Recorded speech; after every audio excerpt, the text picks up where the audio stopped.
করে নিতে হবে। আমরা টিকটক কমিউনিটির কাছে পুনরায় রিকোয়েস্ট করতেছি যে আমাদের অ্যাকাউন্টটা তাদের সিস্টেমের কোনো বিষয় মিস্টেক হওয়ার কারণে আমাদের অ্যাকাউন্টটা ব্যান করে দিয়েছে, সেই জন্য আমরা আবারও একটা আবেদনপত্র জমা দিতেছি টিকটক কমিউনিটির কাছে। তো এখান থেকে আমরা এই অপশনটাতে চলে আসবো, নো অপশনটাতে ক্লিক করে দেওয়ার পরবর্তীতে এমন একটা পেজে নিয়ে আসবে আমাদেরকে।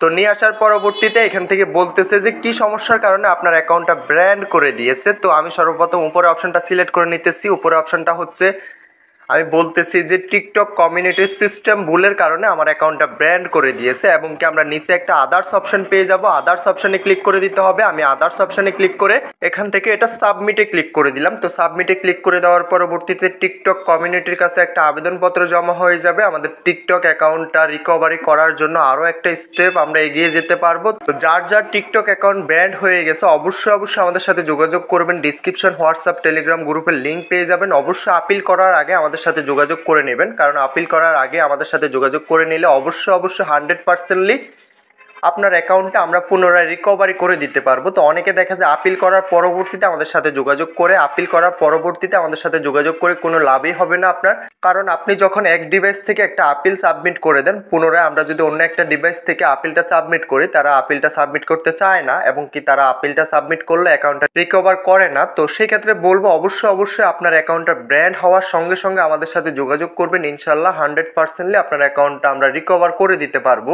তো এখন আমাদের ভিডিওর মূল পয়েন্টে আসা যাক। আমরা দ্বিতীয় স্টেপে